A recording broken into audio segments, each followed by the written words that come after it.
Bueno, junto con Eli queremos darle la bienvenida a este webinar activo de estrategias para la docencia en primeros años. Como habíamos estado hablando aquí cuando nos conectamos, este es una temática súper interesante, súper desafiante, que tiene como algunas particularidades que yo creo que quizás a priori uno puede subestimar, pero creo que cuando se comienza a hacer docencia en primeros años o se empieza a pensar en cómo va a ser la docencia de primeros años, uno se va dando cuenta ahí que, ¿qué hago con esto? ¿Qué hago con esto? O parece que esto no es tan como yo lo hacía antes.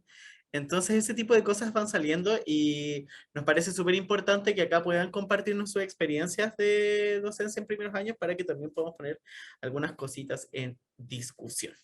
La idea es que también tengamos algunas actividades en grupo para que podamos discutir este tema. Y también les vamos a dar algunos tips y algunos puntos en los que van a ser importantes que nos focalicemos a la hora de hacer esta docencia. En esa línea, los resultados de aprendizaje que esperemos que se logren en esta sesión es, por una parte, identificar el fenómeno de transición en el estudiantado de primer año y poder proponer algunas estrategias para el apoyo a una transición exitosa de estudiantes de primer año.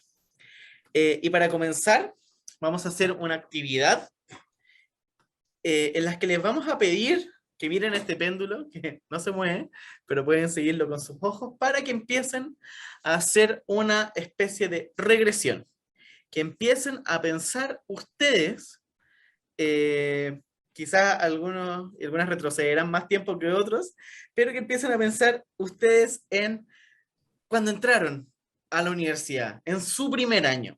Tómense un ratito para ir pensando, recuerden eh, cómo fue su sensación al llegar al campus, al conocer a sus compañeros y compañeras, al enfrentarse a sus primeras clases, a sus primeras evaluaciones.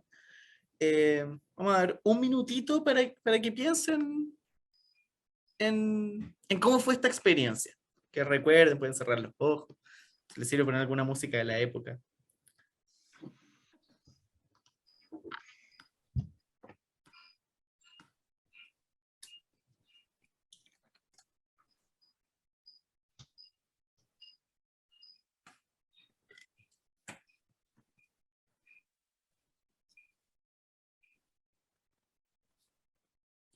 Bien, ahora que ya están eh, internalizados, internalizadas, quizás con el pelo más largo, el pelo más corto, con barba, sin barba, el vestido, esos cambios que también van ocurriendo. Queremos que piensen en dos cosas principalmente. Primero, ¿qué dificultades tuvieron durante ese primer año? ¿Y qué cosas les ayudó a salir adelante en primer año? Para esto, les vamos a dividir en grupos. Les voy a mostrar un poco cómo va a funcionar esto, porque los vamos a llevar a un Jamboard. Voy a dejar de compartir pantalla un segundo acá.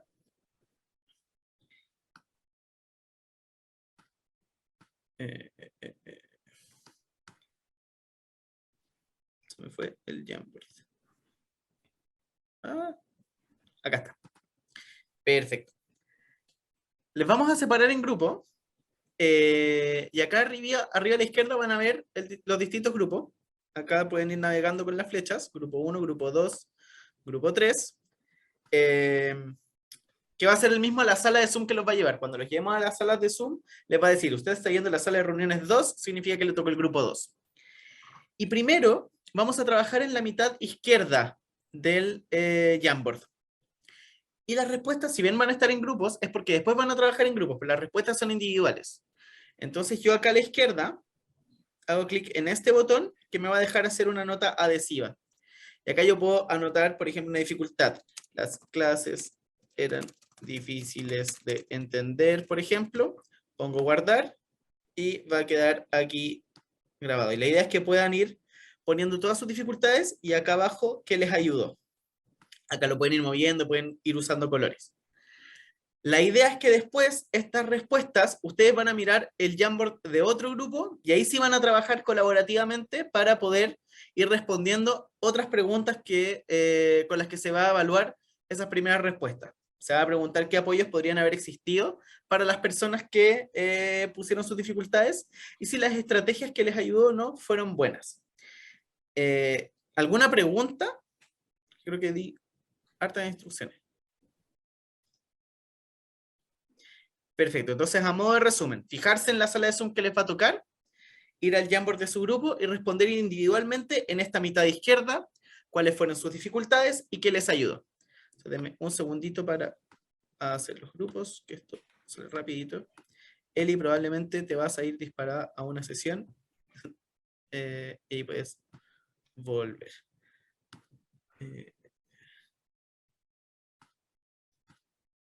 Perfecto. Entonces ahora se van a ir a las salas. Mucha suerte, cualquier cosa nos pueden preguntar.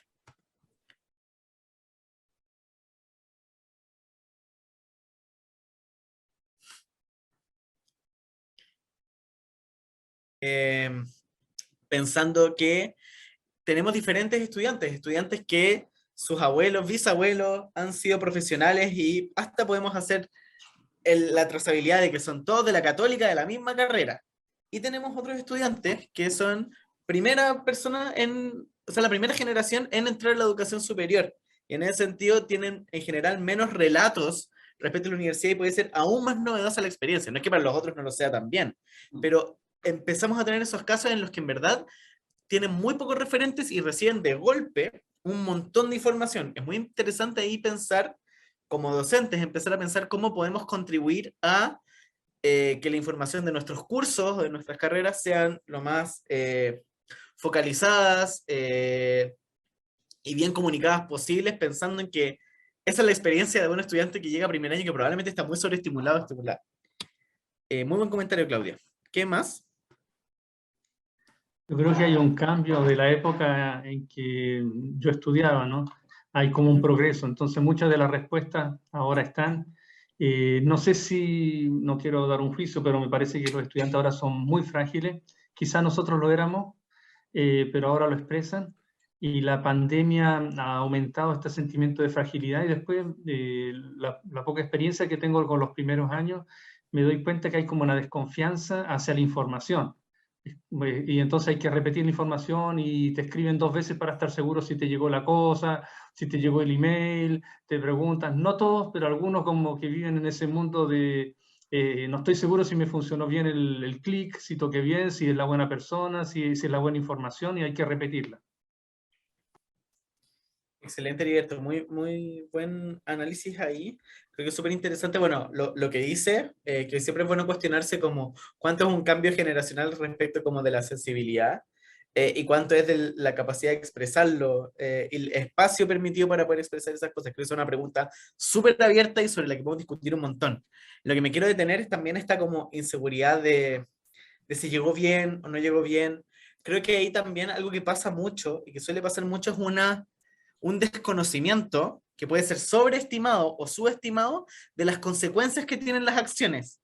A veces uno como docente sabe que si un trabajo lo puso a las 12 y le llega un trabajo a las 12:01, uno como docente muchas veces lo acepta y ni siquiera pestañeó y lo aceptó igual que todo el resto y no pasa nada, pero a veces los estudiantes no tienen esa información y lo mandan a las 12:01 y dicen, profesor, en verdad es que yo quería mandarlo a la hora y no pude, y están todas esas cosas que a uno le da un poco de risa, y dice, no, si está todo bien, no te preocupes, pero a veces también se subestiman las consecuencias, y resulta que cosas que para nosotros son súper importantes, los y las estudiantes no lo saben, y no se dan cuenta, y también es súper importante poder comunicárselo porque a veces decimos, se esperaba esto de ti, y el estudiante no necesariamente lo sabe.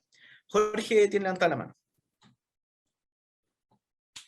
Sí, es que en estas cosas siempre me pasa que me pasó cuando vi y en mi propia reacción respecto de qué cosas proponer y mi propio estado de ánimo cuando me retrotraje hace no sé cuántos millones de años cuando fue mi primer día o mis primeras clases o primer año.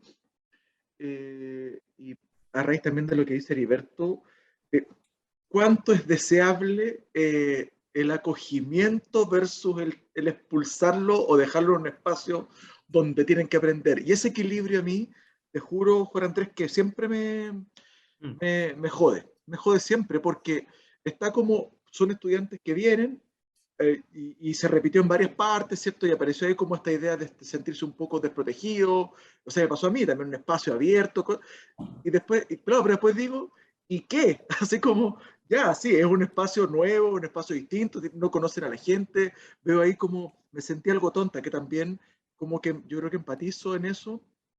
Eh, Después digo, pero ¿y qué? O sea, que vivan la cuestión, ¿cachai? O sea, les pasó y tienen que poner, tienen que ejercitar ciertas condiciones o ciertas habilidades personales para poder salir de eso, ¿cachai? Pero por otro lado también uno dice, no se trata aquí, porque aquí las personas tienen habilidades, capacidades que son no todas iguales, no solamente desde la cantidad de capacidades, sino que del tipo de capacidades para enfrentar estas dificultades y hay que apoyarles para que puedan desarrollarse lo más posible.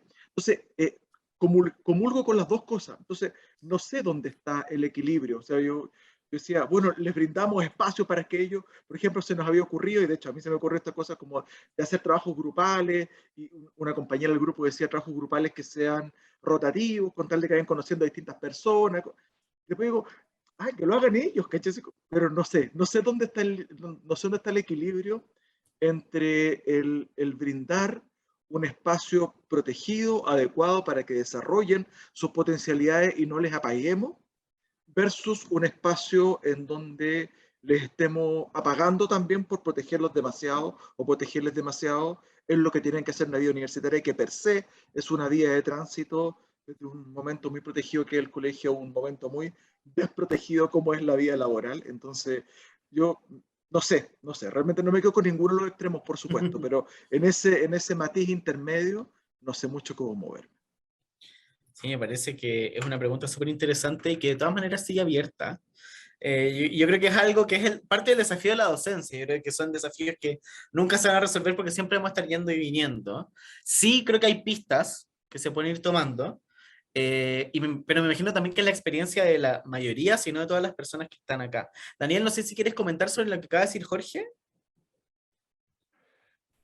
Indirectamente, incluso tiene más que ver con lo que tú dijiste, Juan Andrés, que es Ujú. el tema de considerar las diferencias de estudiantes que tenemos, porque a mí el ejercicio de pensar en mi experiencia lo encuentro muy limitante, porque encuentro que yo tenía demasiados privilegios.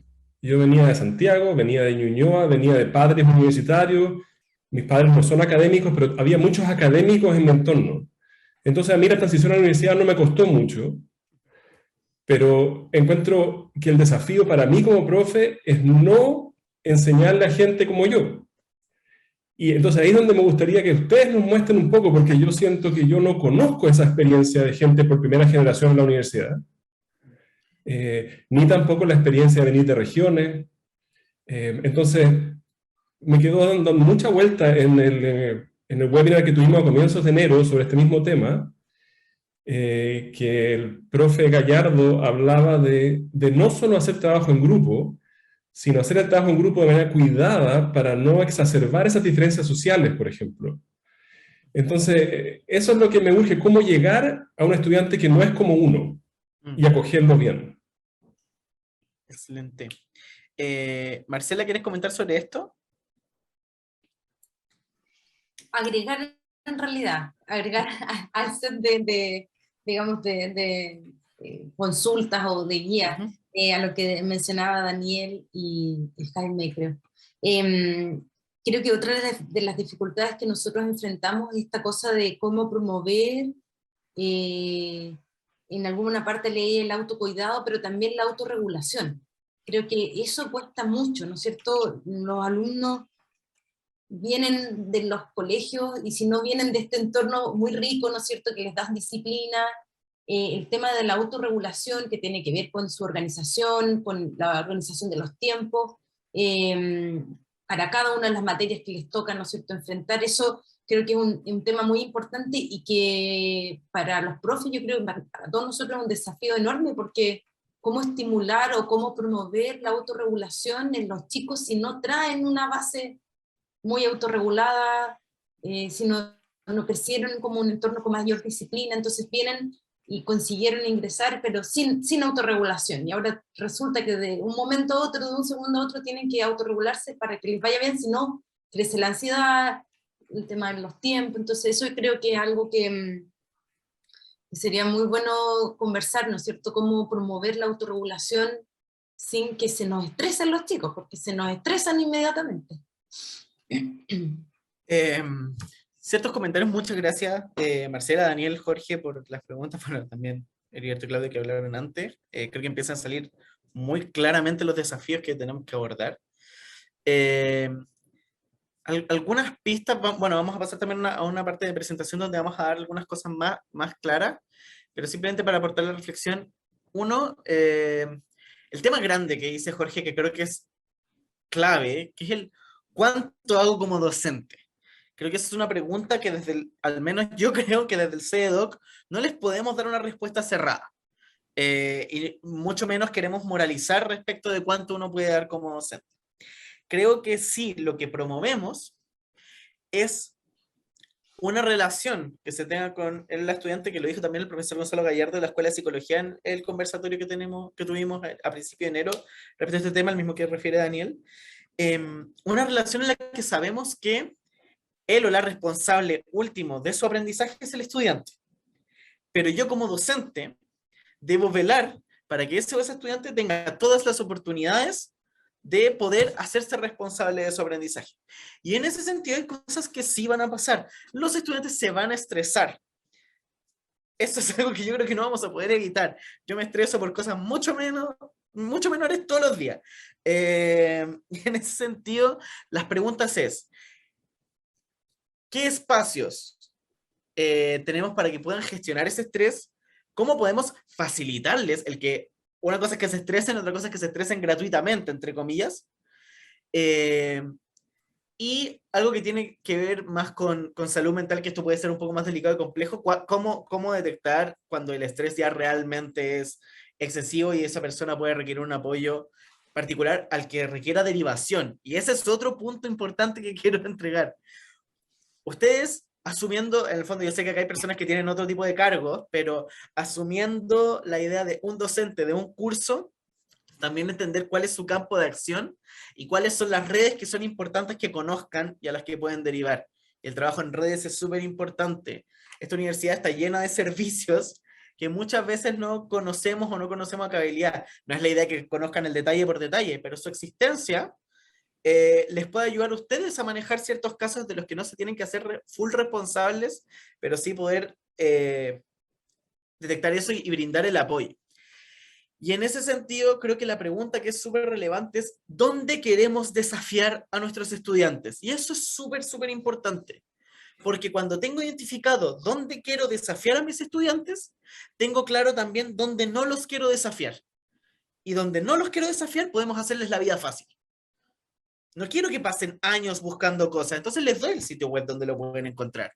Sí quiero que puedan analizarlo, entonces en clases vamos a trabajar para que en grupos analicen aquello que haya que analizar. Estoy hablando muy genérico porque sé que hay disciplinas muy diferentes de acá, pero en el fondo, cuando tenemos mayor claridad de dónde sí y dónde no, podemos rodear un poco la experiencia de aprendizaje de herramientas que sabemos que pueden ser necesarias y que ustedes necesitan en su minuto, y que, como muy bien dice Daniel, o incluso aunque ustedes no las hayan necesitado, otras personas sí las pueden necesitar. Lo cual me llega como una especie de paso 2, que es súper importante. Bueno, paréntesis, tengo un video que voy a tratar de ir buscando, ojalá antes de que termine el webinar, porque tenemos un video elaborado sobre cómo son las nuevas generaciones un poco que entran a la universidad, que puede ser interesante. Pero creo que algo súper importante es conocer a los y las estudiantes, darse el tiempo de... Difícilmente vamos a poder conocer nombre, apellido, historia de vida de todas las personas, pero a veces sí hacer una encuesta de inicio en el que preguntamos algunas características que nos puedan interesar, y a veces también hay, por ejemplo, una estrategia de repartirle a todos los estudiantes un papel o un formulario en el formato que ustedes quieran, que en 2-3 líneas me digan, yo como docente, ¿qué debería saber de ti? Y ahí muchas veces pueden aparecer un montón de cosas que tienden a aparecer mucho después. Sabes que yo trabajo, sabes que yo tengo hijos, sabes que a mí me cuesta mucho esto, o a veces salen, tengo muchas ganas de aprender esto, tengo muchas ganas de participar de esto. Podemos encontrar una diversidad de respuestas de las cuales quizás no todas nos vamos a poder hacer cargo, pero sí es información que nos puede servir para eventualmente flexibilizar una evaluación y ese tipo de cosas, si no se trata de que todo sea una medida instantánea y global. Pero esa información nos puede permitir ir tomando decisiones.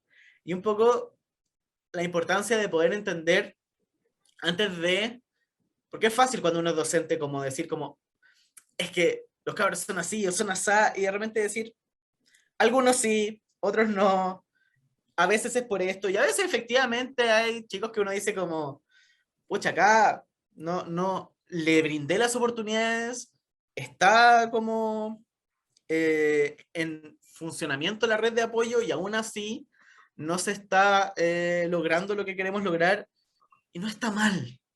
Creo que eso también es súper importante. Pasa. Y la idea es poder reducir eso y que las personas tengan las oportunidades. No sé, Eli, si quieres complementar con algo, porque creo que me fue volada. Así que están quedando dudas. Todo bien. Está Excelente. todo muy en línea de cómo tenemos pensado el asunto, así que si De quieres pasa repente, nomás a la sí, presentación. eso. Vamos a ir tocando justamente algunos de estos temas más sistematizados. ¿Dónde tengo esto?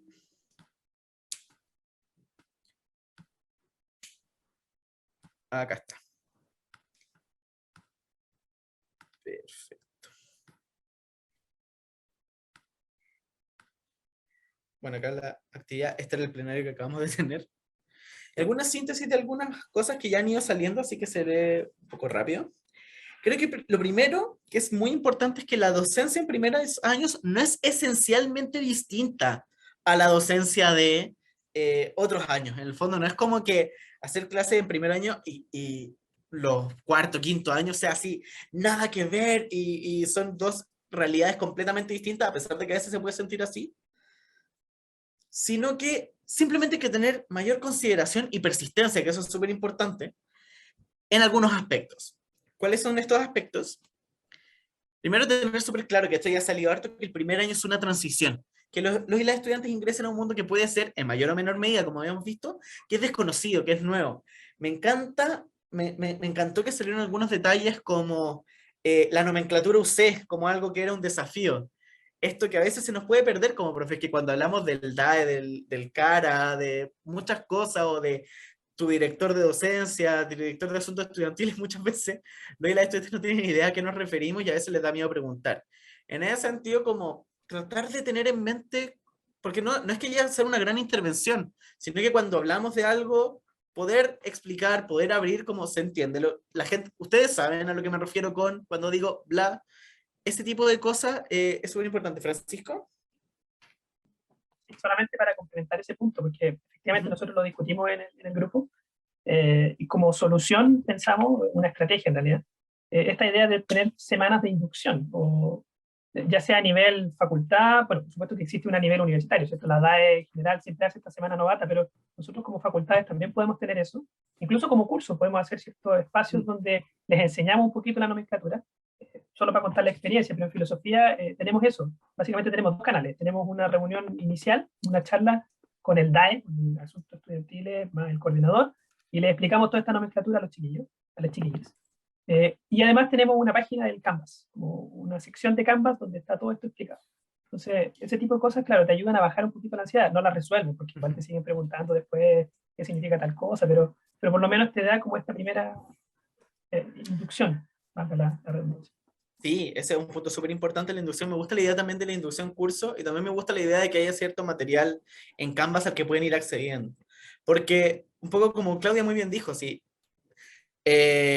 acá las inducciones existen, es algo súper institucionalizado, desde la semana novata. Yo creo que todas las facultades tienen su espacio de inducción, pero sabemos también que puede ser un sobreestímulo de información. Y de nuevo, no se trata de que tengan una clase entera en la que vayan explicando el organigrama de la UC o la facultad, sino que son consideraciones que uno puede ir teniendo cuando va explicando ciertas cosas, y no, ya un comentario de la pasada lo resuelve. El mismo decir, oigan, acá hay quizás cosas que son nuevas para ustedes y a mí se me olvida, si me las pueden ir preguntando, no tengan miedo en preguntarme qué significa tal cosa o qué significa tal cosa, yo entiendo que se les puede olvidar. Ese tipo de pequeñas medidas puede ayudar a que ese tipo de desafíos también vaya decreciendo un poco. Creo que también es muy importante entender que están entrando en lugar cultura, código y personas que son diferentes, personas que no conocen, y también que tenemos casos, por ejemplo, en que viven más de una transición. La idea, por ejemplo, que salió en una de las respuestas, un grupo de estudiantes que pasa de haber vivido con su familia en otra región, pasa de haber vivido solo o sola o en una pensión o con otros pares, en Santiago, una ciudad que pueden no conocer, no en Villarrica en caso de quienes estudian en ese campus, pero en el fondo, personas que además están transitando más en su vida. Creo que esto es súper importante. Esto no es una transición solamente académica, es una transición de vida súper importante y súper relevante. Desde la mayoría de edad, en muchos casos, lo cual le permite hacer más cosas. En ese sentido, entender que también los y las estudiantes de primer año muchas veces están pasando por un proceso, además del proceso puramente académico. De nuevo, no es la universidad se hace cargo de muchas de esas cosas. Creo que eso es importante tomarlo. Y en ese sentido hay muchos de los desafíos que, como digo, ustedes no los tienen que abordar directamente, sino que más bien tenerlos en consideración. Igual hay todo un campo de acción de cosas que sí pueden hacer en sus cursos para que, considerando este tipo de estudiantes, puedan lograr un mejor logro de los resultados de aprendizaje y también una experiencia más positiva para estas personas. Y en ese sentido encontramos dificultades súper comunes, creo que algunas fueron saliendo. La idea de que hay brecha en habilidades, la idea de que se pueden encontrar con brechas respecto de sus pares o respecto de la exigencia. Ahí salieron un par de notitas en el Jamboard que encontramos súper interesantes con Eli, que decía que me sentía tonta o sentía que mi nivel era bajo. Hay una pregunta súper interesante y es abierta, no quiero intencionar la respuesta, es, ¿efectivamente esa persona llegó sin habilidades o la exigencia estaba desfasada respecto de lo que era necesario para esa población? De nuevo, una pregunta abierta que también podemos ir haciéndonos en nuestro grupo. La dificultad de relacionarse con pares, como bien había adelantado un poco Daniel,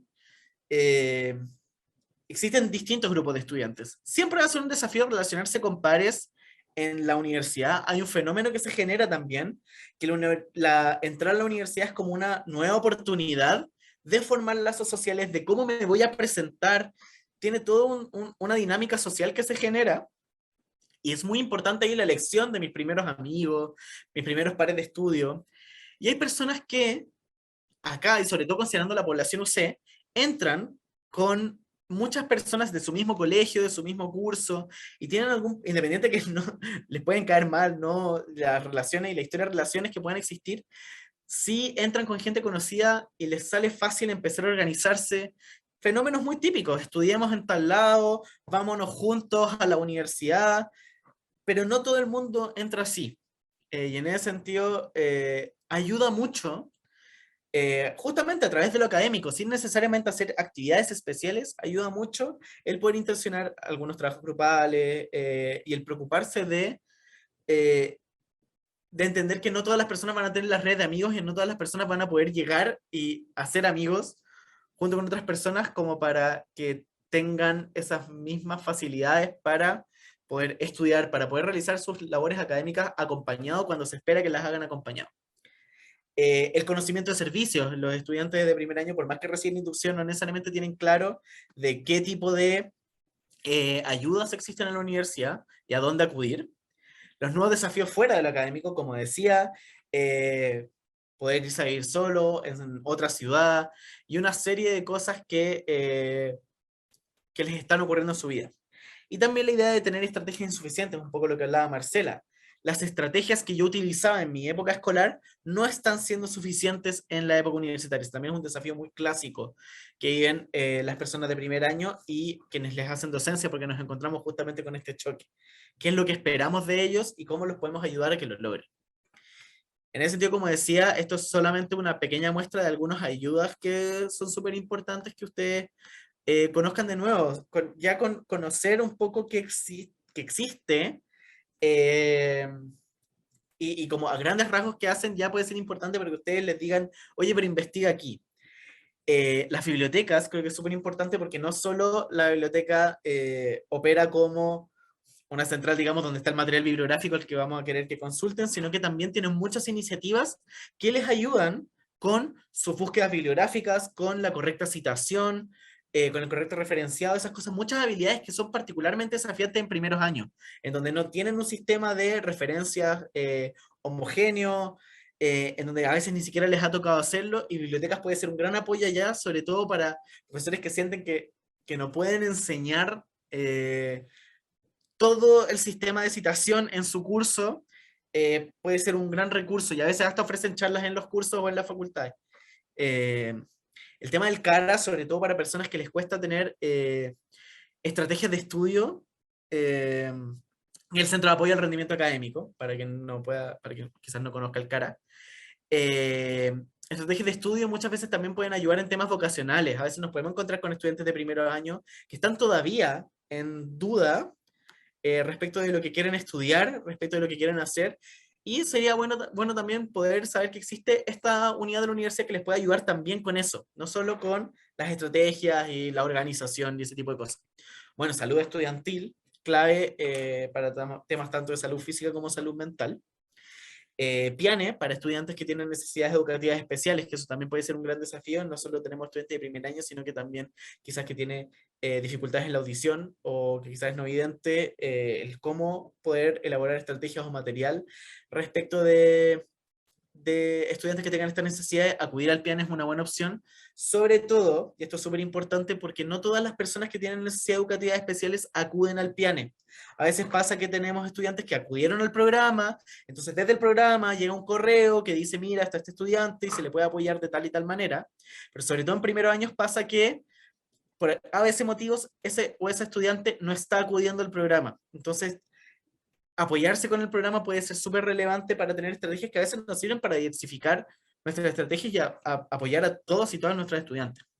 Y por último, asuntos estudiantiles para distintas iniciativas que pueden desarrollar. Asuntos estudiantiles es una unidad muy grande, y en ese sentido, aparte de salud estudiantil y CARA que van bajo asuntos estudiantiles, también está toda la idea de proyectos, posibilidad de desarrollar su vida política, la idea también de entrar en organizaciones. Hay un montón de vida universitaria que los y las estudiantes pueden acudir, y Asuntos Estudiantiles es un gran paraguas que tiene organizado ahí las distintas actividades que pueden hacer como estudiantes. Eli, creo que ahora te paso la pelota a ti. Gracias, Juan. Bueno, todas estas cosas que ha estado conversando Juan se enmarcan dentro de grandes modelos, ¿no es cierto? Que cuando una empieza a investigar sobre la experiencia de primer año en la universidad, se empieza a encontrar con estos modelos. Aquí nosotros escogimos uno, pero hay varios, ¿no es cierto? Que tienen que ver con el engagement, con el compromiso estudiantil, ya que van a ser las acciones que va a tomar la institución. Ha ido transitando esta concepción. En un principio era solo un elemento que tenía que ver con el estudiantado, se centraba en los estudiantes, y después fue transitando a que esto tenía un elemento bidireccional. O sea, el estudiantado se va a poder involucrar, va a poder participar, ¿no es cierto?, de las actividades curriculares y extracurriculares en la medida que la institución le facilite finalmente los espacios para aquello. Y por eso existen todos estos apoyos, y por eso le hemos querido dar énfasis, porque son parte de un gran modelo, ¿no es cierto?, que tiene que ver con que nuestros estudiantes, sí, por supuesto, al final de esta presentación les pusimos todas las referencias que hemos ocupado a lo largo de la presentación. Ya, entonces, un poquito detenerme en el sistema de que en la interfaz educacional finalmente van a haber elementos que ustedes han podido sacar en esta actividad del Jamboard, que tiene que ver con este sentimiento de autoeficacia, ¿no es cierto? Tiene que ver con las emociones, con el sentido de pertenencia, con la hospitalidad, ¿no es cierto?, con la cual son recibidos y recibidas las estudiantes. Entonces, ya se sabe que estos elementos son relevantes y son importantes, ¿ya? Y también se sabe, ¿no es cierto?, como les estoy mencionando, que tiene que ver con la institución, ¿ya? En este espacio en el que estamos, vamos a hablar un poco de lo que se puede hacer en la sala de clase para lograr esta integración, ¿no es cierto?, académica y social. podemos contribuir a que los estudiantes tengan una percepción, ¿no es cierto?, positiva sobre los pares, o por lo menos tengan una percepción crítica, que tengan la oportunidad de interactuar, y también en la parte académica, ¿no es cierto?, también podemos influenciar en su buen rendimiento y en el desarrollo intelectual.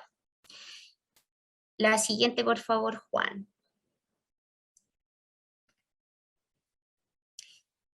Aquí desde la literatura les tenemos una síntesis, unas ideas de cuál es la importancia de la sala de clase en primer año, ¿ya?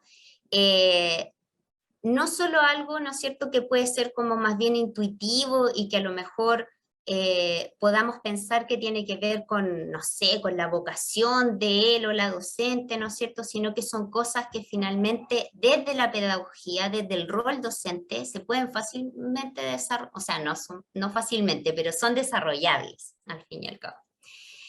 ¿Y por qué? Porque finalmente la sala representa un punto estratégico para el logro de la integración académica y social, ¿ya? Es una puerta de entrada, corresponde, ¿no es cierto?, a un espacio donde el estudiantado permanece varias horas, ¿no es cierto?, en contacto con la institución. Entonces, en ella, ¿no es cierto?, se pueden transmitir y acercar tanto la cultura disciplinar como la institucional al estudiantado. O sea, la calidad de las clases, la calidad de nuestra persona, ¿no es cierto?, como docente, va a transmitir cierta cultura institucional y también cómo se desarrolla la disciplina. Entonces, es un espacio súper poderoso. Las intervenciones docentes representan una fuerza súper influenciable, tanto para facilitar como obstaculizar el que el estudiantado se convenza o no de que pertenece a ese espacio. ¿Ya? Por eso en el modelo sale esta sensación de hospitalidad que una tiene que tener, ¿no es cierto?, con el estudiantado. Es como cuando una recibe a alguien en su casa.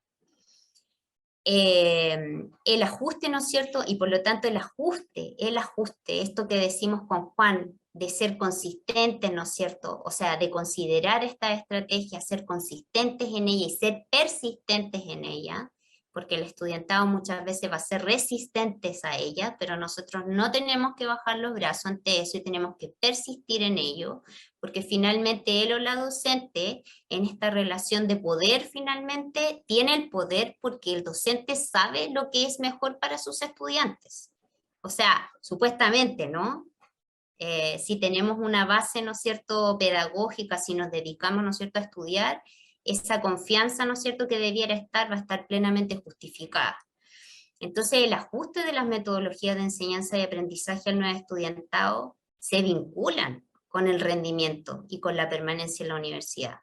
En esta universidad hay poca deserción universitaria, pero la que hay ocurre entre primer y segundo año. Entonces no deja de ser importante.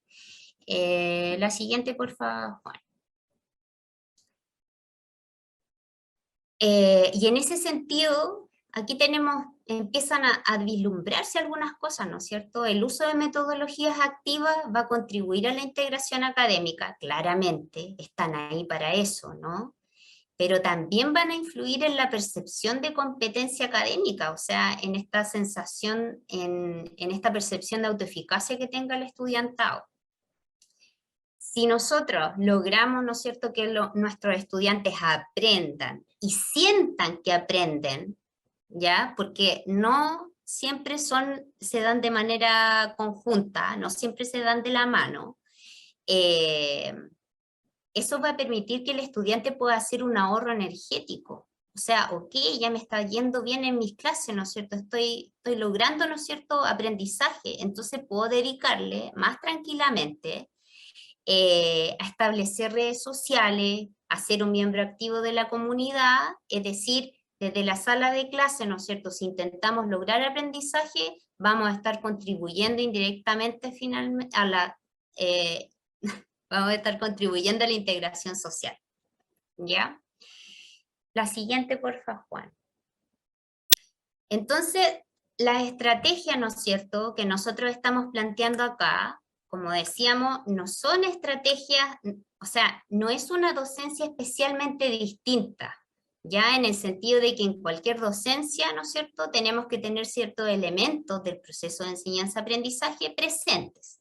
Pero en primer año, nuevamente así nuestras palabras claves que hemos encontrado con Juan a lo largo de estos años que trabajamos en el CEDOC en el tema de primer año es la consideración de estos elementos y la persistencia desde el primer hasta el último día de clase, hasta el último día de interacción con nuestros estudiantes.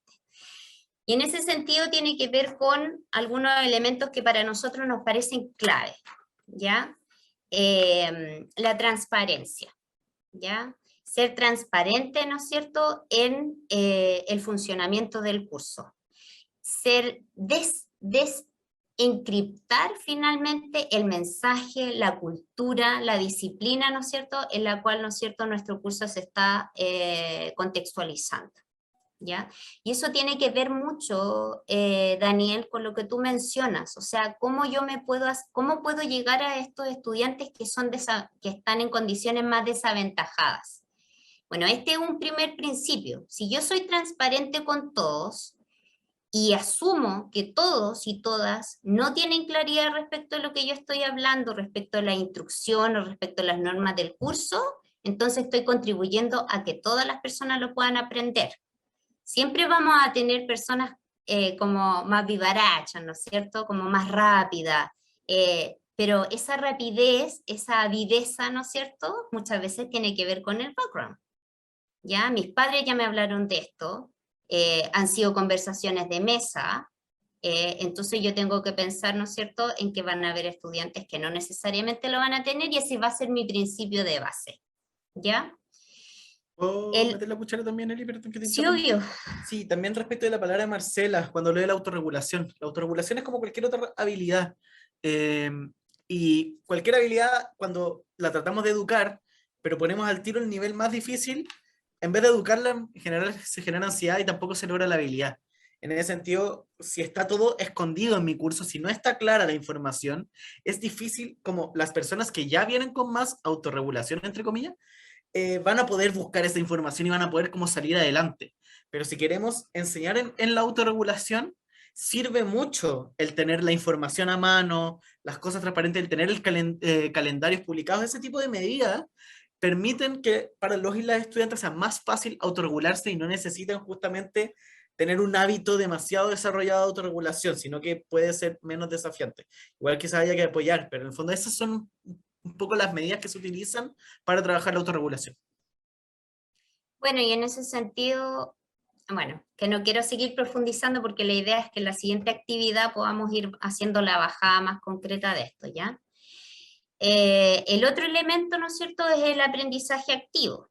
Ya el aprendizaje activo, estas estrategias de enseñanza y aprendizaje, ¿no es cierto?, que se basan en la motivación, en la atención, en la participación, donde el estudiantado tiene un rol mucho más activo, más participante que solamente estar escuchando y tomar apuntes, ¿ya?, sino que se les desafía, ¿no es cierto?, a practicar habilidades superiores como son analizar, reflexionar, evaluar, etcétera. Y no por ser estudiantes de primer año nosotros vamos a restringir eso. Lo que tenemos que hacer es ir graduando eso, aproximando esto a la zona de desarrollo próximo de nuestros estudiantes. Si en un inicio, ¿no es cierto?, colocamos, y eso se vincula claramente con esto del ajustar el desafío, si en un inicio nosotros planteamos grandes desafíos, inabordables prácticamente, va a ser difícil para el estudiantado poder continuar, no solo académicamente, sino que también en su fuero interno, ¿no?, en estos sentimientos de autoeficacia, ¿no es cierto?, y sentimientos de capacidad para poder lograr las metas. Entonces una acerca la meta, ¿ya? Una tiene claro, y ahí me paso, ¿no es cierto?, netamente al ajustar el desafío, no se trata de bajar el estándar. El estándar aquí está bien puesto, son los resultados de aprendizaje y los resultados de aprendizaje están asociados a un perfil de egreso y su curso está directamente vinculado, curricularmente está vinculado con este perfil de egreso de la carrera o del egresado en caso de que sean optativos de profundización, ¿no es cierto?, de otras unidades académicas. pero de una u otra forma está vinculado con un estándar que ya está puesto. Y ese estándar no se baja. ¿Qué es lo que se hace en el medio? En el medio, bueno, ahí está la gracia, pues. En el proceso, ¿no es cierto?, de transitar, ¿no es cierto?, al logro de esa meta, nosotros tenemos que ir andamiando. ¿Y cómo andamiamos? Y ahí intentamos dar un poco respuesta a lo que plantea Jorge. ¿Cómo llego yo a ese equilibrio? Bueno, tengo que ir pensando qué es lo que quiero lograr. ¿Qué es lo que quiero lograr? ¿Cuáles son mis resultados de aprendizaje? ¿Cómo se llega a ese resultado de aprendizaje? Ahí está la magia de ser docente, en el camino, en el recorrido, ¿no es cierto?, para llegar al final. Entonces, ¿qué oportunidades voy a dar yo para que se logre este resultado de aprendizaje, para que se logre, ¿no es cierto?, la autorregulación? Le voy a decir a mis estudiantes, voy a poner una actividad donde ellos se organicen, no sé, primeras actividades, donde ellos solo se organicen, que escojan el tema, que escojan cuándo juntarse, ¿no es cierto?, con quién se van a juntar, que escojan las preguntas, ¿no es cierto?, que van a abordar. No. O sea, al principio con estudiantes que vienen desestructurados, ¿no es cierto?, en esta macroestructura que es la universidad, tenemos que dar estructura. Y después, ¿no es cierto?, vamos a ir soltando, ¿no es cierto?, y dando más espacio para la libertad.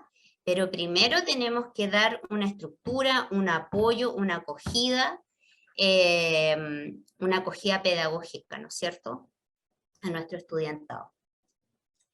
Otro elemento que es súper importante, nosotros incluso lo pusimos antes que aprendizaje activo, pero es un elemento del aprendizaje activo. No hay aprendizaje activo si no hago que mi estudiantado reflexione respecto a lo que está haciendo. O sea, después de esta actividad, ¿qué fue lo que aprendiste? En resumidas cuentas, ¿qué fue lo que no aprendiste? ¿Qué es lo que todavía te cuesta? ¿Cuál es la meta? ¿Ya? Esto que tú aprendiste, ¿en qué nivel está respecto a la meta? Porque esta es la meta, este es nuestro estándar. Aquí tú tienes que llegar y ahí yo voy desarrollando autonomía. ¿Ya? La metacognición es la forma de desarrollar autonomía, es poner al estudiantado, ¿no es cierto?, en la posibilidad de autoevaluar lo que está haciendo. Y eso lo podemos hacer a nivel cognitivo, a nivel actitudinal, ¿no es cierto?, y mejora tremendamente el aprendizaje, por eso es la segunda patita, ¿no es cierto?, del aprendizaje activo. Por eso muchas veces nosotros recibimos, ¿no es cierto?, a docentes muy entusiasmados. Oye, hago esto, hago esta actividad, hago esta otra, les pregunto qué es lo que les gusta, qué es lo que les motiva, planteo actividades que sean coherentes con esa y no entienden, no logro los resultados. Bueno, porque esta es la segunda pata, esta es la segunda patita. Bien. Ya, y respecto a la relación docente-estudiante, que tiene que ver mucho que ver con el clima, ¿no es cierto?, con la hospitalidad y todo eso, hay un elemento que nosotros queremos destacar respecto a esto y que es clave. Altas expectativas versus exigencia. Hay un mundo diametralmente opuesto entre ellas dos.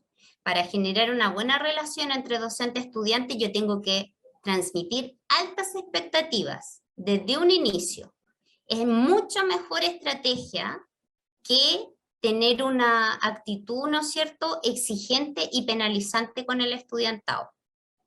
O sea, desde la psicología, desde la pedagogía, está absolutamente justificado, ¿no es cierto?, y da buenos resultados.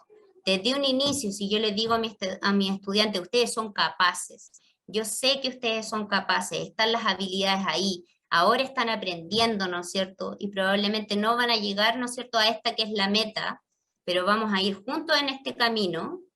Es muy distinto decir, bueno, yo les voy a poner 3 controles con nota, al segundo control, por decir algo, estoy recordando mi primer año, al segundo control rojo te echas el ramo. No, pues, echado el ramo, echado el ramo a pesar de la exigencia. Entonces, distinta la aproximación ahí. Yo creo que ese es un elemento clave que quisimos rescatar en cuanto a esto de la relación. Ahora dejo el micrófono abierto por si es que alguien quiere comentar algo, porque nos vamos a ir a una última actividad.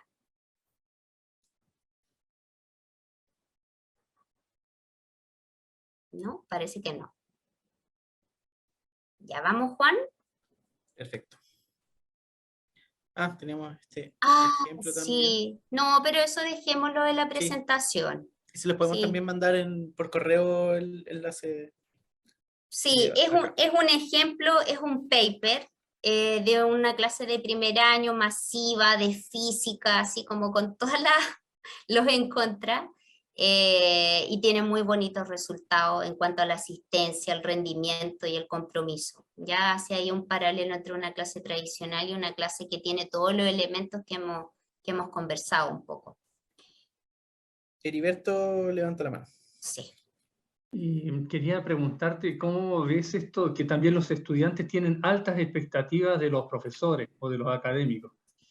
¿Cómo ayudarles a manejar también esta expectativa? Piensan que uno sea exigente, muy bueno, pero a la vez cercano, y a veces es como difícil manejar esta paradoja o opuesto, porque de hecho, al menos yo no soy perfecto.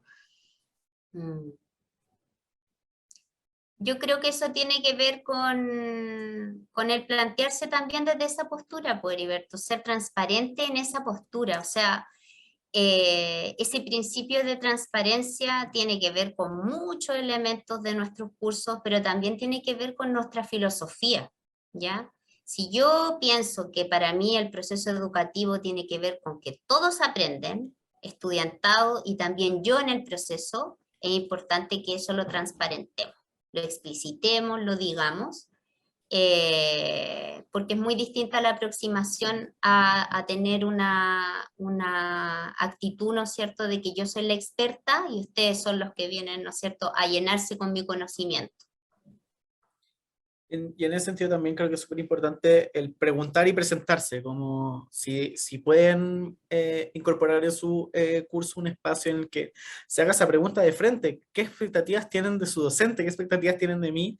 Pueden ayudar primero a manejar las cosas, después yo poder devolver y decir, miren esto, la verdad es que no lo voy a poder lograr, o no es lo que yo creo que debemos hacer en un espacio de docencia, sí creo esto, sí tiendo a ser así, o y a veces uno dice, como, oye, a veces me demoro en responder el mail, tengo esta otra vía de contacto, o para que no se estresen, pero puedo ser flexible en en esta otra cosa. Uno cuenta ahí sus propias mañas, sus propios datos que lo ayudan a que el estudiante muchas veces siente que las cosas son su responsabilidad, y cuando nosotros nos presentamos de esa manera pueden bajar esas cosas. Daniel. Muy brevemente quería agradecerles lo que nos han presentado hasta ahora, porque me ha parecido muy estimulante este desafío que nos pasan a nosotros de transparentar nuestros objetivos. Porque encuentro que en esta transición lo más fácil, o lo que hacemos, lo que yo hago naturalmente, para no generalizar, es como asumir que el curso solo les va a enseñar lo que es la vida universitaria y que van a ingresar a este mundo arcano un poco por osmosis. Y encuentro que es bonito esto de ponerle el desafío en nosotros, no hacerle la pega al estudiante, pero sí de nosotros transparentar qué esperamos, cuál es ese final, ese norte, e ir diciéndoles cómo van avanzando. Es re difícil.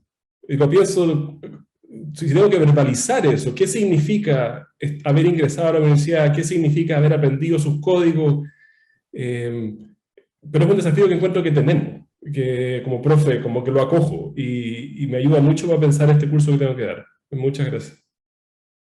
Buenísimo, gracias Daniel. O sea, imaginémonos que si es difícil para una, cómo poner las palabras correctas para explicar estas cosas.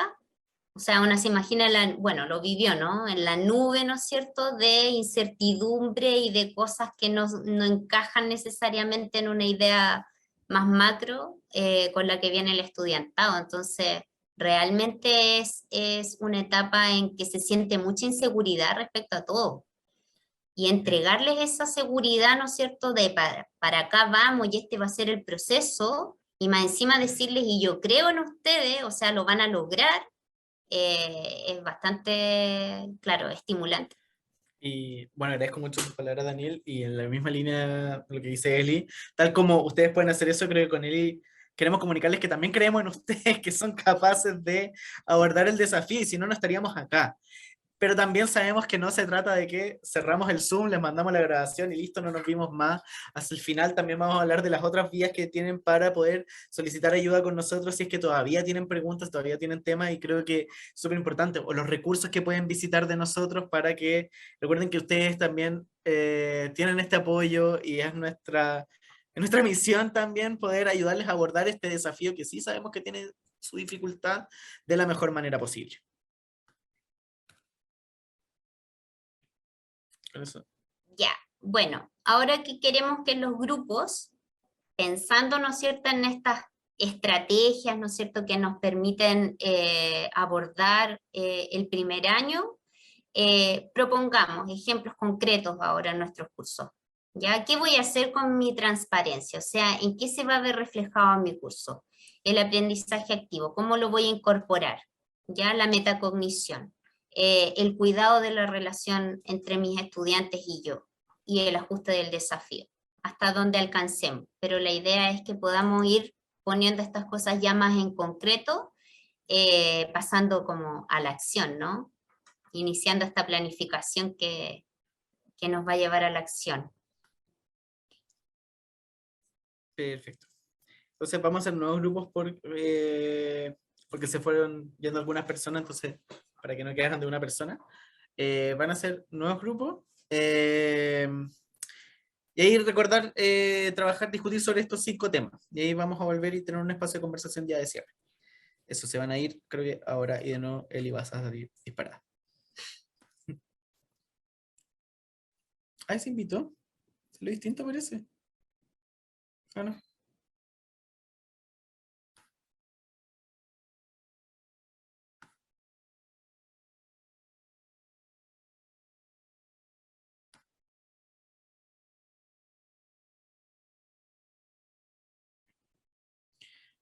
Oye, creo que se perdió. ¿Tú paraste la grabación ahora?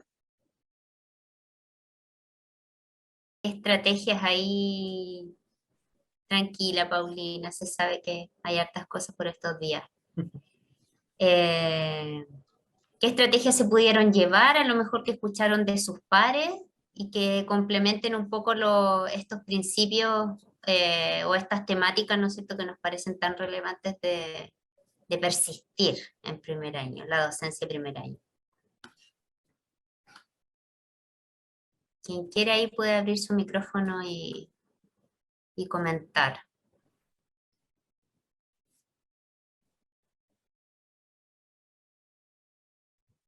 Bueno, me siento interpelado, Elisa. Como siempre. Bueno, la primera y la más clásica que discutimos en el grupo era, y esto no vale solo para primer año, sino para todos los cursos, pero el primer año se valora mucho el leer el programa, revisarlo detalladamente, ojalá tener un sílabus, ¿cierto?, de clase a clase para que ellos también lo conozcan, sepan más o menos dónde están, así tienen una hoja de ruta. Yo de hecho les muestro una hoja de ruta en la primera clase, es como un PPT con actividades, semanas o meses donde vamos a estar, no para abrumarlos, pero sí para que tengan una primera idea y tratar de ser lo más transparente en eso. Esto es lo que se espera de ustedes. En lo personal, como yo hago un curso de filosofía, les digo, bueno, esta es la cantidad de páginas que vamos a leer semanalmente, para que no piensen que vamos a leer 120 páginas, sino que en realidad son 25 o 30. Y eso les va bajando un poco la ansiedad también.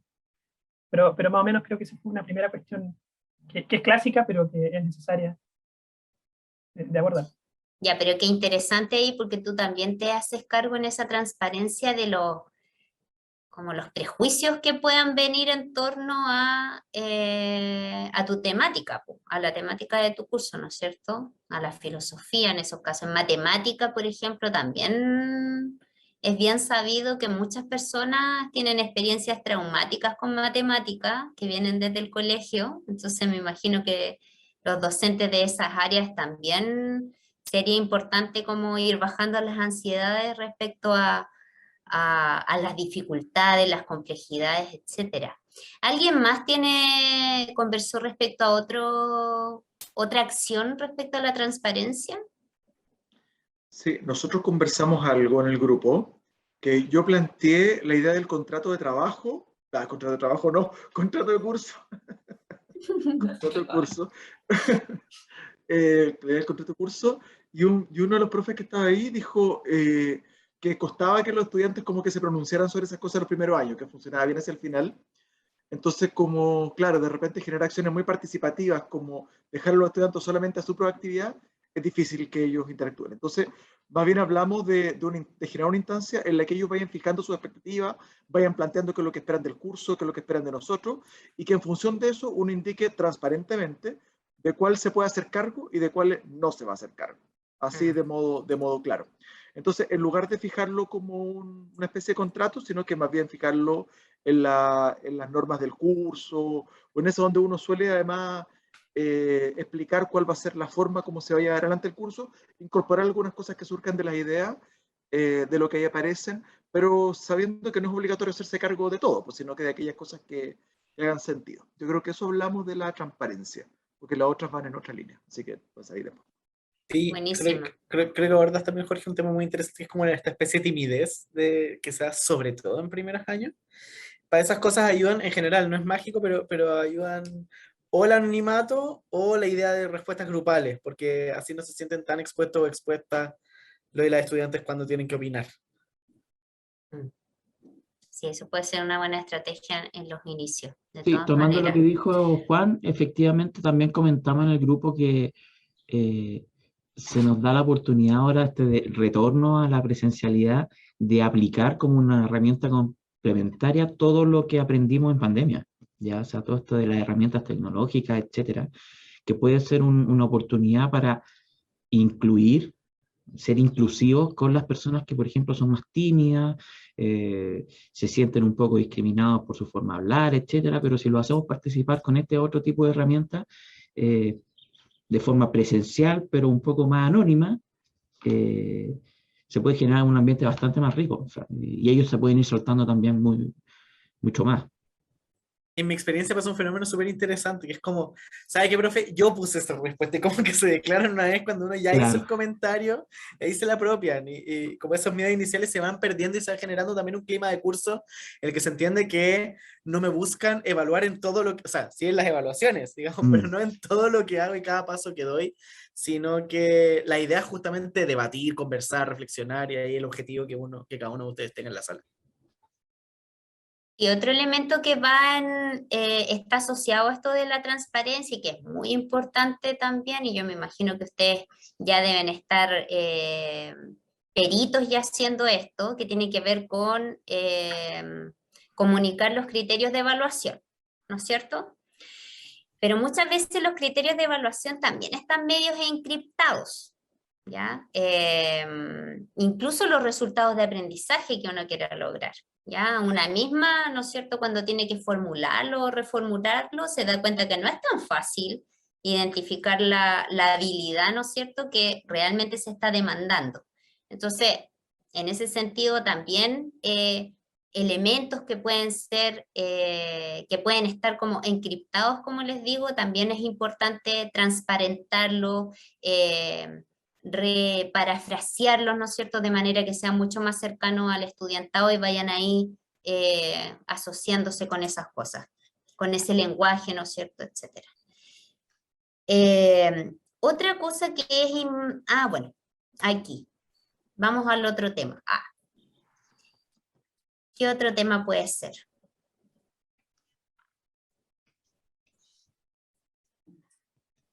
Yo podía comentar algo. Sí, Claudia. Que en nuestro grupo salió como fuertemente el tema de la metacognición. Porque una cosa es retroalimentar, pero está la idea de, que me pareció muy buena, de explicarles lo que es la metacognición. Nunca se me... Hasta con todos los cursos que tiene el CBDOC todavía, se me cayó como un... Como una... No, está súper bien. Decirle, este proceso tiene que tener esto, y son ustedes los protagonistas de la metacognición. No se trata solo de lo que yo evalúo, sino cómo ustedes van vivenciando el proceso de aprendizaje y y cómo van entendiendo ustedes lo que están aprendiendo. ¿Qué aprendieron? ¿Qué no aprendieron? ¿Qué les falta? ¿Qué no les falta? En ese sentido, Claudia, me parece excelente tu aporte porque la transparencia no apunta solamente a un tema de transparencia de normas, digamos, como condiciones claras, sino que también al por qué hago lo que hago, por qué tomo las decisiones pedagógicas que tomo. Y en ese sentido, sobre todo porque muchas veces nos encontramos resistencia de estudiantes que han tenido mucho éxito en un modelo en el que tienen que tomar nota y son dentro como de una escala de actividad, están más cerca de lo pasivo. O están acostumbrados o acostumbradas a ir tomando nota y siguiendo el profe, pero no quizás a participar de otro tipo de metodología. Entonces, en ese sentido, cuando uno habla de por qué estoy utilizando el concepto de metacognición, por qué voy a utilizar esta metodología, por qué les voy a hacer hablar, por qué les voy a trabajar y por qué no les voy a dar, por ejemplo, la respuesta correcta al tiro, entre comillas, que es una demanda muy típica, de como, pero profe, no nos haga hablar a nosotros si usted es la que sabe, díganos qué es esto. Y en el fondo, ¿por qué no les voy a decir? ¿Por qué no les sirve que yo llegue, les diga y me vaya? Y en ese sentido, como explicar esas cosas es un aporte gigantesco, bueno, en todos los años, sobre todo en estos primeros cuando no tienen todavía mucho referente de lo que va a suceder en sus salas.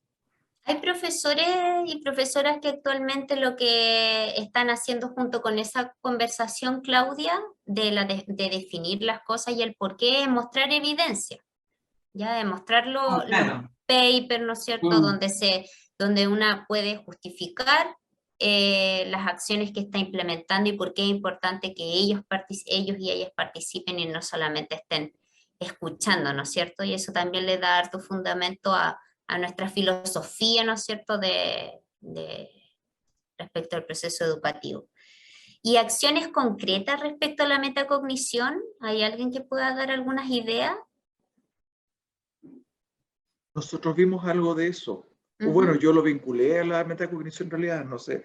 Pero porque Cristina planteó y estuvimos conversando acerca de estas dificultades que se dan en la relación con ellos, entre ellos, entonces, como tema racional, pero cómo se les puede confrontar con sus propios intereses, con sus propias motivaciones para estudiar las carreras, con su propia forma de pararse frente al aprendizaje y desafiarles desde ahí para generar grupos diversos, para aceptar el trabajo con otros. Entonces, claro, no tiene que ver con la metacognición de los aprendizajes necesariamente, sino que de poner en práctica en una situación una situación real, habitual, aquellas cosas que ellos traen y evitar la disociación que existe entre lo que ellos esperan, sus expectativas, y lo que ellos o ellas mismas tienen que hacer para que eso se manifieste. ¿Cachai? Entonces, yo lo asocié con la idea de la metacognición, a pesar de que se puede tener que ver también con la idea de la relación entre los propios estudiantes.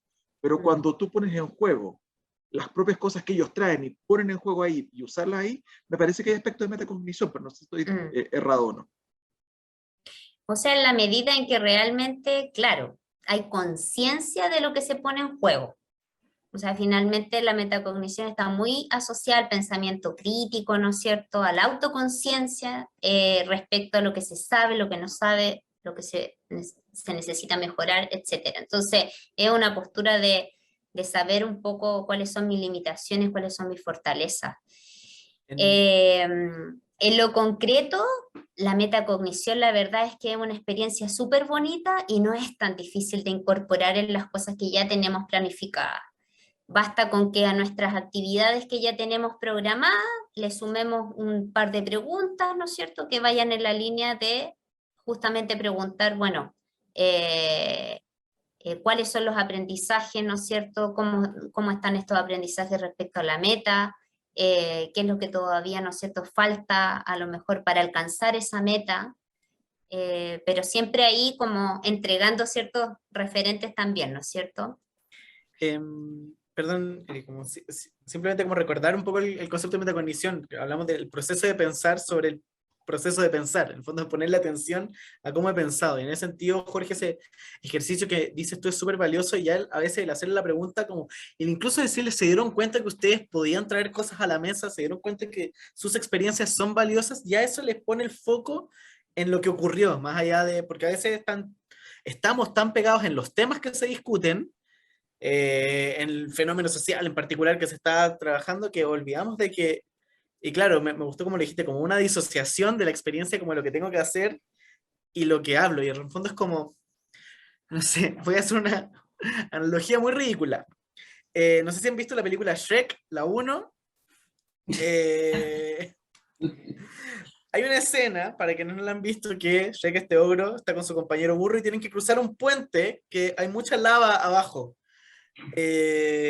Y Burro tiene miedo de cruzar ese puente, y Shrek como que, de una forma que no es la que queremos que utilice porque es un poco más del miedo, pero en el fondo lo que hace es como asustándolo un poco, lo obliga como a empujar y que vaya cruzando el puente. Y el final es como tanto lo que lo presiona que cruza el puente, y al final, que esta es la parte que sí rescato, no lo de presionar, le dice, ¿viste? ¿Te diste cuenta que lo hiciste? Y ahí uno dice, oye, es verdad. Como eso de, estaba tan pegado en la tarea que no me di cuenta de que hice lo que al principio tenía miedo de hacer, o hice algo muy complejo, como utilicé una habilidad de orden superior, como le tendemos a llamar. Y puedo llegar más lejos en una clase que solamente tomar notas, que es lo que espero. Esa devolución es un proceso metacognitivo. Sí. Muy bueno tu ejemplo, Juan. Ya, otra cosa también como bien concreta que se puede hacer durante los cursos es ir incorporando autoevaluaciones, ¿ya? Cada cierto tiempo, ¿no es cierto? Ir permitiendo que los y las estudiantes se autoevalúen respecto, no sé, sus trabajos en grupo, sus propios procesos. E incluso la relación que puedan tener con ustedes, si es algo que a ustedes les gustaría ir fomentando igual.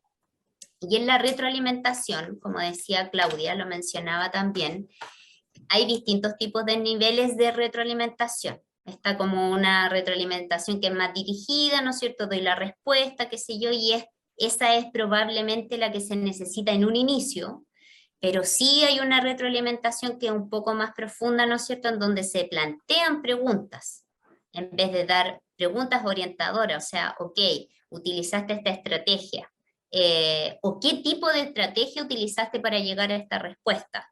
Entonces, si no dio resultado, entonces, ¿qué otro tipo de estrategias piensas tú que te podría servir? Entonces, ahí la dinámica se torna un poco más dialógica en la retroalimentación y permite formular preguntas que el estudiantado después puede ir incorporando en sus siguientes entregas, en sus siguientes desempeños. Otro elemento que haya salido de la discusión que les gustaría mencionar.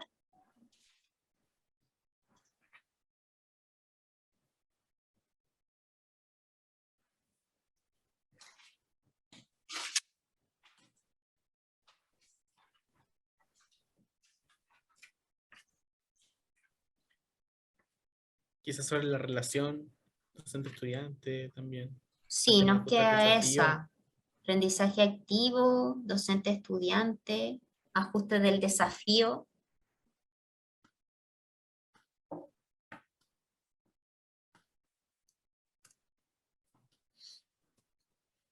Bueno, respecto al ajuste del desafío, podemos ahí mencionar lo que decía en un principio Juan de esta presentación. Francisco dice, no alcanzamos a discutir la doble. Sí, siempre falta tiempo. Pero para ir cerrando con estas acciones a lo mejor que podemos ir realizando, no olvidar que en primer año es muy importante hacer diagnóstico a los estudiantes para reconocernos diagnóstico respecto a sus intereses, para poder ir formulando situaciones disciplinares, ¿no es cierto?, que sean como auténticas y por lo tanto sean motivantes. Pero también ir diagnosticando respecto a las habilidades, ¿no es cierto?, que van a necesitar.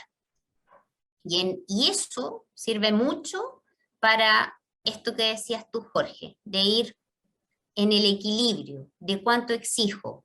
Hay grupos que en general están más avanzados, ¿no es cierto?, y hay otros grupos que necesitan de mayores apoyos, y eso no lo vamos a saber hasta que miremos información, hasta que recojamos información, la analicemos y ahí emitamos nuestro juicio. Entonces esa es una buena opción para poder ir ajustando y equilibrando en cuanto al desafío que tenemos que promover en nuestros estudiantes. En cuanto al cuidado de la relación, esto de las altas expectativas y de comunicarlas, también tiene que ver, ¿no es cierto?, con las oportunidades que les podamos ir colocando. respecto a las conversaciones, ¿no es cierto?, que podamos ir teniendo, no solamente lo que tiene que ver con lo disciplinar, sino que también ir dejando espacios, sobre todo para estos grupos de estudiantes que son más chicos, ir dejando espacios para el diálogo, para que ocurra una comunicación fluida, ¿no es cierto?, respecto a las actitudes, ¿no es cierto?, conductas, comportamientos que podamos ver en nuestro estudiante y que necesitan, ¿no es cierto?, un feedback. Bueno, estamos a 1 minuto de terminar. Esperamos que el espacio haya sido provechoso. Les vamos a compartir la grabación y también les vamos a compartir el Genially para que puedan revisar las referencias. Y les dejamos ahí la encuesta de satisfacción para que nos den su percepción e ir mejorando siempre estos espacios. Exacto, está la encuesta en el chat y también les dejamos acá nuestras redes. Recuerden que en nuestro sitio web desarrollodocente.uc.cl pueden encontrar recursos, tips, distintas cosas que les pueden ayudar en su pedagogía y que pueden revisar autónomamente. Y también pueden encontrar nuestra oferta de otros espacios de formación y el formulario de asesorías. Quienes todavía tengan dudas de este tema u otros temas ligados a su pedagogía, pueden solicitar una asesoría personalizada y se les va a asignar un profesional, una profesional que les va a ayudar con sus dudas. Nuestro correo es cedoc@uc.cl y quienes tengan Instagram nos pueden seguir en @cedoc_uc y pueden seguirnos también en nuestro canal de YouTube, Centro de Desarrollo Docente UC, que tiene distintos recursos como por ejemplo videos de buenas prácticas de distintos docentes de la universidad que han hecho distintas estrategias que nos parecieron importantes de resaltar. Eso ya ha sido un gusto, tal como dice Eli. Muchísimas gracias por su participación. Me encantaron sus preguntas, sus desafíos. Súper. Así que les vaya súper bien, que tengan una buena semana ya de cara al cierre de este periodo.